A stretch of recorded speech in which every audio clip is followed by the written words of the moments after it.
Bonjour à tous, bienvenue sur cette nouvelle édition des Chroniques Mention pour l'entrepreneur. Tous les vendredis matins à 10h30, en direct sur YouTube, on vient vous présenter des chroniques qui nous paraissent intéressantes et importantes pour les entrepreneurs. Alors aujourd'hui, je viens exprimer mon autisme et mon intérêt spécifique sur Star Wars et on va parler du côté obscur de la Force, de ses dangers et aussi de son potentiel de séduction. Donc, Et on l'idée, continue à parler, on est encore dans la série de Cyrielle, la pop culture au service de l'entrepreneur. exactement, c'est ça, c'est ça, c'est ça. C'est que évidemment, il y aura un lien avec l'entrepreneuriat, mais je n'en dis pas plus pour l'instant, car comme les Star Wars veulent justement, si on regarde bien la stratégie de Disney, c'est de garder le secret religieusement sur ce qui est dit, eh bien, je vais faire la même chose et je vais les imiter. Donc, effectivement, la thématique du jour, c'est pour résister au côté obscur, faut-il l'embrasser, qui est un petit guide des affects pour l'entrepreneur. Moi, je pars dans tout ça, quand je vous parle de ça, je pars d'une position un peu particulière qui est que je suis une Star Wars fan de façon incontestable. Moi, j'ai découvert la série quand j'avais 9 ans avec donc l'édition spéciale en VHS de 1997, qui est déjà une hérésie pour beaucoup de fans de Star Wars, parce qu'il y a des effets spéciaux qui ont été rajoutés, des modifications qui ont été faites, etc. Bon, moi j'ai très vite su quand même que cet univers était pour moi. Voilà, j'étais vraiment prise dedans en fait. Moi, les thématiques justement entre sur la force, sur ce qu'elle est, sur le mystère de la force, c'est quelque chose qui m'a beaucoup parlé. Que j'ai prolongé. Alors là, c'est là où je deviens complètement déviante à travers l'exploration de l'univers étendu Star Wars, qui s'appelle aujourd'hui Légende et qui n'est plus canonique puisque Disney, il a racheté l'univers Star Wars, a en fait décanonisé tout ça et les a balancés dans un truc qui s'appelle Légende maintenant, qui est toujours publié mais qui n'est plus canonique par rapport à ce qu'on voit sur les différents médias type Disney+, etc. Et moi, j'ai commencé par la série des jeunes chevaliers Jedi, ce qui était génial parce que quand tu es en préadolescence, adolescence et que tu suis les descendants de Leia et Han Solo qui vivent des aventures qui sont dans la continuité de Star Wars, bah forcément, t'es aux anges, quoi. Voilà. Après, j'ai poursuivi aussi cet intérêt spécifique dans des recoins assez sombres. Notamment, il faut savoir que j'ai toutes les médailles d'or sur Rock Squadron sur Nintendo 64, toutes les médailles d'or et de platine, je le précise, sur Rogue Leader sur GameCube.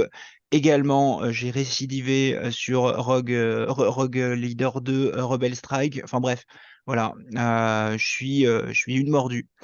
Moi, si je dois vous recommander d'aller jeter un œil à quelque chose dans cet univers-là, je vous recommande infiniment La Croisade Noire du Jedi Fu, qui est publié en plus maintenant en intégralité et qui raconte notamment la confrontation entre la Nouvelle République et l'Amiral Thrawn, qui est un personnage très charismatique, très différent de tous les autres méchants Star Wars. Amiral Thrawn, qui est d'ailleurs réapparu récemment dans Ahsoka, dans Rebels, parce qu'ils ont le personnage était tellement aimé des fans qu'ils ont décidé de le recanoniser.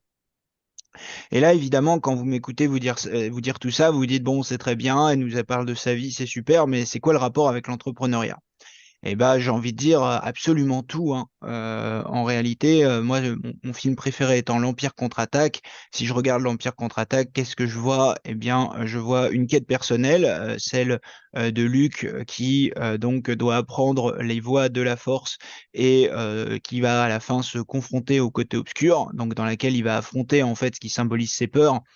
Puisque notamment c'est dans cet épisode-là qu'il y a la première confrontation entre Luke et Dark Vador au sabre laser qui clôt l'Empire contre-attaque.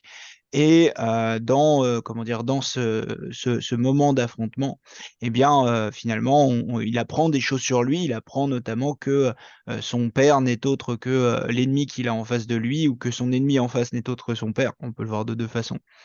Et c'est une quête dans laquelle on apprend toujours des choses sur soi. Donc, ce qui pour moi, finalement, est assez emblématique dans l'entrepreneuriat. On part d'un point donné, on a cette espèce de quête qu'on se donne, et puis on va devoir faire un travail sur nous, on va devoir s'entraîner, on va devoir se développer. et puis on va apprendre des choses sur soi. Moi, en tout cas, ça m'a beaucoup parlé, quoi, de me rendre compte que finalement la personne que je pensais être, eh bien, en me lançant dans l'entrepreneuriat, elle était peut-être un petit peu différente et elle s'est développée dans une certaine direction. Alors, évidemment, derrière ça, on a deux modèles de régulation émotionnelle, puisque tout ça, vous avez compris, dans la quête du Jedi, c'est la quête du développement par rapport à la force. Et le premier modèle, c'est celui de l'ordre Jedi, qui a été codifié dans différents... Enfin, il y a des exégètes hein, de Star Wars qui ont essayé de codifier un peu ces mantras, avec l'idée que, notamment dans l'ordre Jedi, eh bien, il n'y a pas d'émotion, il n'y a que la paix, qu'il n'y a pas d'ignorance, il y a la connaissance, qu'il n'y a pas de passion, pas d'affect puissant, il n'y a que la sérénité, pas de chaos et seulement l'harmonie. Et donc, à travers ça, finalement, on n'a pas de mort, on n'a que la force. En fait, l'aporie sur laquelle on va buter avec le code Jedi, et je vais le développer ensuite, c'est le fait que derrière ça, s'il n'y a pas d'émotion, on est forcément dans la répression. En face de ça, bah, on a le code Sith qu'on pourrait résumer par le fait que, au contraire, la paix est un mensonge. Ce qu'il y a et qui est vrai, c'est la passion. Au contraire, les affects, on ne peut pas les ignorer. Et donc, à travers la libération de ces affects, on gagne en puissance, on gagne en force. Et cette puissance qu'on acquiert, elle nous permet de remporter la victoire. Et donc, dès lors qu'on remporte la victoire, on a brisé nos chaînes et donc, finalement, c'est en cela que la force nous libère. Donc, au contraire, on est dans une espèce d'expression de libération, qui est un peu, qui est, comment dire, qui peut être aussi un exutoire. Alors, quand on regarde du côté de l'ordre Jedi, ce qui, moi, était mon approche initiale, hein, voilà, je suis quelqu'un, moi, j'étais toujours quelqu'un, justement, qui réprimait beaucoup ses émotions et qui ne les manifestait pas au monde. Et je pense qu'il y a beaucoup d'entrepreneurs qui sont dans ce cadre-là. En fait, il faut savoir que quand on essaie de réprimer quelque chose, même d'un point de vue de notre fonctionnement, quand on essaie de supprimer une émotion, en réalité, on l'amplifie. C'est-à-dire que peut-être qu'on détruit le processus mental, mais on amplifie son expression, comment dire, son impact sur le corps. Ce qui nous conduit en fait à nier les véritables problèmes, puisqu'on est forcément dans une négation.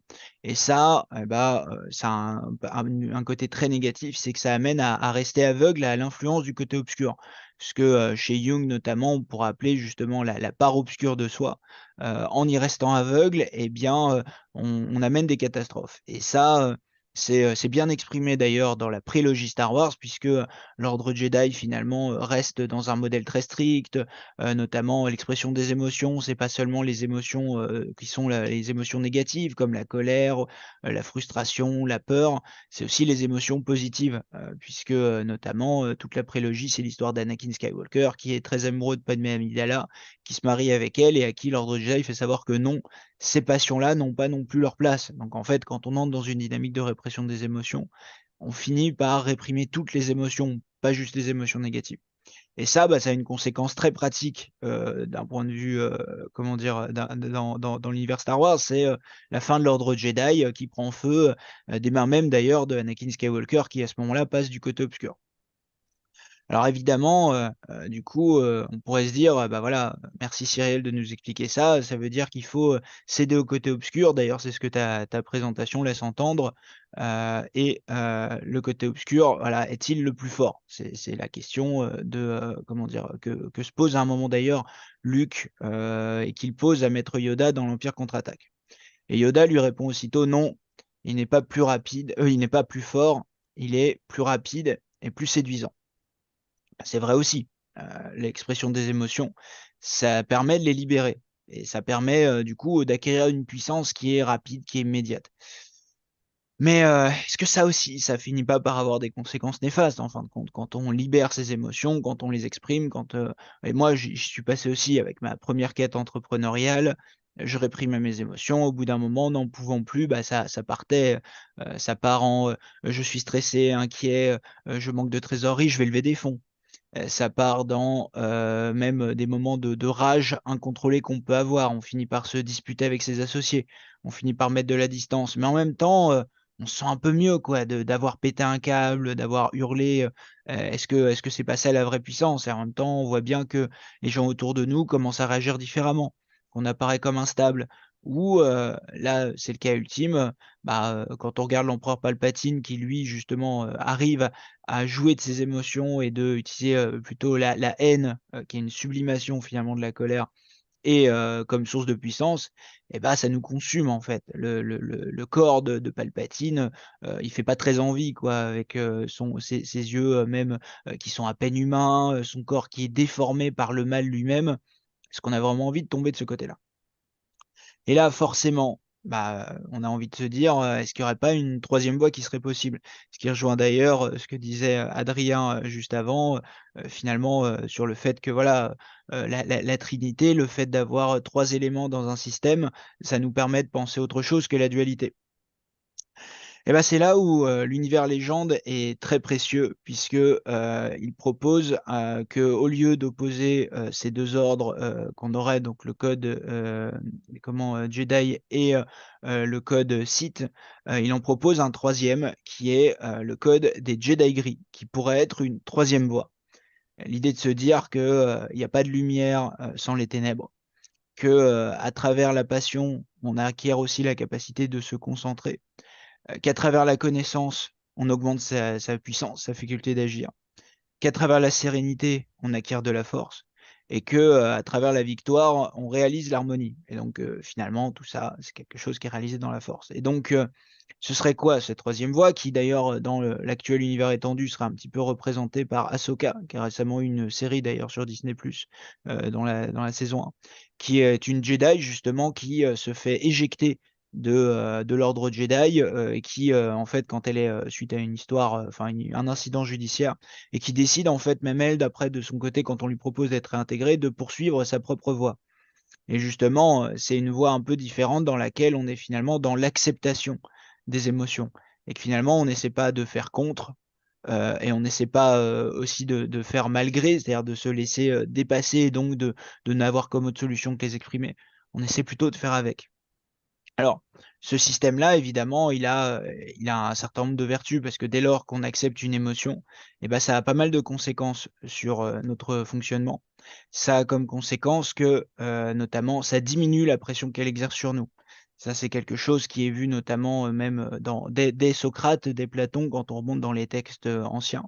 On voit que, Platon explique que nous sommes des êtres de raison, des êtres de logos faits pour dialoguer et que dès lors qu'on est capable d'exprimer une douleur, dès lors qu'on est capable d'exprimer un affect, eh bien, ça va, finalement, diminuer cette pression. C'est, la différence entre l'enfant qui a mal et qui ne peut pas dire ce dont il souffre et puis l'adulte où, le fait d'exprimer et met de la distance. L'autre aspect, c'est que ça nous donne du choix. C'est qu'on peut labelliser une émotion déjà intérieurement, prendre conscience de ces émotions, déjà se dire là, au lieu d'essayer de dire il y a quelque chose qui se passe, je le supprime, ou à l'inverse, je ressens un élan, je l'exprime je sais pas, je ressens de la colère, je tape du poing. Mhm. C'est le fait déjà de prendre conscience de ça, de labelliser pour soi, de se dire moi en fait, là je ressens de la colère, je ressens de la peur, je ressens quelque chose. Et ça nous donne aussi le choix, on peut le faire pour soi, on peut le partager à d'autres. Donc ça nous redonne de la liberté d'action finalement. C'est ça l'aspect, c'est que la connaissance. C'est aussi la connaissance de soi. C'est que derrière le parcours des Jedi qui simplifie, on va chercher à supprimer, là on va chercher à explorer. Et donc ça va nous donner quelque chose où on va mieux se connaître soi-même. Donc finalement, ça nous donne aussi peut-être une forme d'occasion d'être vulnérable et de pouvoir nous ouvrir aux autres. Et donc à travers ça, finalement, la victoire et l'harmonie, vont de pair. Donc il y a quelque chose, d'intéressant à construire autour de ça. Évidemment, ça pose des questions pour ceux qui accompagnent les entrepreneurs. Est-ce qu'on veut nécessairement être dans la posture de maître Yoda qui finalement, dans ce qu'il transmet, est aussi toujours un peu dur avec lui? Quand on regarde l'Empire contre-attaque, il le brutalise parfois. Typiquement, l'entrepreneur quand il dit: «Je vais essayer de faire ça, tu as raison», Yoda va lui dire: «Fais-le ou ne le fais pas, mais il n'y a pas d'essai». Et nous, la question, ce serait de dire par où tu pourrais prendre ce problème pour commencer, plutôt de guider la personne, en lui l'aidant à faire ce premier pas. Parce que peut-être que derrière, il y a de la peur, il y a quelque chose, il y a une émotion aussi qu'il faut voir. Autre exemple, j'ai l'impression qu'en ce moment, j'ai plus trop ma place sur l'opérationnel. Yoda dirait, «Tu dois désapprendre tout ce que tu as appris». Bah, nous, ce serait de dire, là, tu es en train d'apprendre un nouveau rôle que tu es en train d'apprendre. C'est normal d'avoir un manque de certitude. C'est normal, peut-être encore une fois, d'avoir de l'appréhension, d'avoir quelque chose. Donc, d'inviter la personne aussi à explorer ce que lui fait vivre ce nouveau rôle. Le dernier, celui-là, je trouve que c'est le plus important, c'est je sais ce que j'ai à faire, mais je n'arrive pas à y croire. Et Yoda, quand on voit Luke qui essaie de sortir le X-Wing des marécages, dans une scène qui pour moi est ma scène préférée de Star Wars malgré tout, on voit Maître Yoda qui va arriver et qui va extraire le X-Wing à sa place, lui tout petit à côté. Et donc Luke dit voilà que pour lui extraire un X-Wing, donc ce vaisseau par rapport au rocher, c'est très différent, voilà entre les deux. Et Yoda lui dit c'est différent dans ton esprit, mais c'est pas différent dans le fond. Et quand il va extraire le X-Wing, Luke va lui dire bah j'arrive pas à y croire. Et Yoda lui dit voilà pourquoi tu échoues. Là, ce serait la question nous qu'on pourrait plutôt explorer. Qu'est-ce qui fait que tu n'y crois pas? Quelle est l'émotion qui se met en travers de ça? Alors pour aller plus loin dans tout ça et vous susciter vos réflexions, parce que là, c'est aussi pour moi, l'idée, c'est de remuer un peu quelques différentes choses, vous inviter à jouer avec ces concepts. Bah, j'ai trois petites choses à vous recommander. Évidemment, je vous incite à voir ou revoir l'Empire contre-attaque et qui parle de tout ça, en ayant un focus voilà, sur maintenant, vous avez une grille de lecture sur le rapport aux émotions. Est-ce que finalement, l'enseignement de Maître Yoda, c'est pas celui-ci qui amène Luke à être tenté par le côté obscur, à vouloir se précipiter dans le piège du côté obscur et à vouloir l'affronter trop tôt, alors qu'il aurait besoin davantage de préparation. Le deuxième, bah, c'est l'art de la guerre, hein, puisqu'on parle de la guerre des étoiles, c'est le fait que dans l'art de la guerre, on dit bien que si tu ne connais ni toi ni l'autre, tu perdras à tous les coups. Si tu connais ton adversaire et toi-même, tu gagneras à tous les coups. Et si tu ne connais que l'un ou l'autre, tu gagneras une fois sur deux. Donc finalement, c'est des réflexions comme ça aussi, je pense qu'il faut avoir en tête. Et puis le dernier, donc c'est une filmographie et bibliographie très éclectique que je vous donne, c'est Your Brain at Work de David Rock, qui est un bouquin que j'ai fini il y a 2 semaines et qui m'a inspiré aussi l'idée de cette chronique, que je trouve absolument fascinant sur le fonctionnement du cerveau. On y apprend des tas de choses, on y apprend justement cette importance de la labellisation des émotions pour soi. On y apprend aussi des choses sur comment restaurer de la certitude quand on éprouve de la peur, qui est quelque chose, moi, qui m'a beaucoup concerné dans ma vie. Donc voilà, c'est un bouquin qui, moi, a fait le lien avec plein de lectures que j'avais eues par ailleurs entre Spinoza, l'éthique, Star Wars, et cetera. Et je trouve que ce bouquin est vraiment une pierre angulaire qui est absolument fantastique et que je vous recommande chaudement. Donc en conclusion, si je devais vous dire 3 choses à retenir de ma présentation, la première, c'est d'apprendre à observer, reconnaître et communiquer ses émotions. La deuxième, c'est d'apprendre à se connaître pour ne pas succomber au côté obscur. Là, notamment l'image que j'ai mise, c'est Luke lorsqu'il est dans la grotte du mal et qu'il se confronte finalement à ce qui lui fait le plus peur, à savoir Dark Vador. Mais est-ce qu'il a la peur de l'affronter ou est-ce qu'il a la peur d'être Dark Vador? On voit d'ailleurs que la scène donne une réponse sur ce point-là. Et puis la dernière que je ne peux recommander que dans l'entrepreneuriat comme ailleurs, c'est de s'entourer de personnes qui vous font grandir et qui vous permettent de partager vos émotions et donc finalement d'atteindre cette harmonie dont je vous parlais. Voilà. Je vois que quelqu'un dans le chat dit: «J'y repense souvent quand j'en parle avec d'autres entrepreneurs, on l'entend vraiment à propos de la scène Luke Yoda». Oui, oui, oui, bien sûr, tout à fait, la question des croyances, elle est, de la peur qu'on peut avoir, face à certaines choses qui sont nouvelles, qu'on n'a jamais vues et autres et qu'on n'a jamais faites pour la première fois, elle est présente. C'est voilà, il y a effectivement beaucoup de questions là-dessus. Donc, bah, je vous remercie de votre attention, en tout cas et puis, Merci, merci merci beaucoup. Cyrielle. Alors, il y a aussi les gens qui oscillent entre les deux, qui basculent d'un côté ou l'autre de la force, qui sont ou qui sont indifférents aux deux, comme, comme les marchands et les chasseurs de primes. Mmh, Comment est-ce que tu les qualifies, ceux-là? bah, c'est, la question, finalement, oui, de la croyance. Quand on regarde Han Solo dans l'épisode 4 il a une interaction avec Obi-Wan où justement Obi-Wan lui dit, moi, Han Solo dit à Obi-Wan, moi je crois pas qu'il y ait une espèce de force comme ça, d'ordre plus important que moi, qui permettrait de faire quelque chose. Et Obi-Wan lui répond, moi d'après mon expérience, rien n'est jamais dû à la chance. Donc oui, tu peux évoluer comme ça, mais quand on regarde qu'est-ce qui fait que Han Solo ou Boba Fett, par exemple, personnage que j'adore personnellement, s'en sortent, c'est que même si ils croient pas en la force, on voit bien que notamment Boba Fett, il y a quand même un code derrière dans l'esprit des guerriers mandaloriens. C'est d'ailleurs ça qui leur permet de se confronter aux guerriers Jedi, c'est que finalement ils ont un modèle de régulation de leurs émotions, un certain rapport.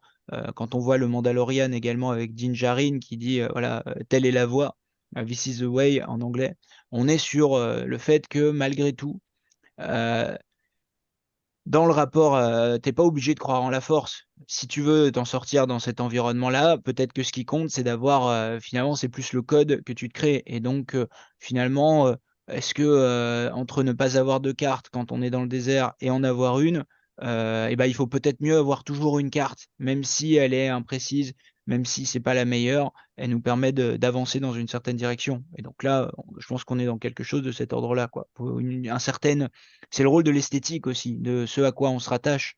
D'ailleurs, moi, quand je fais ça, je fais pas autre chose.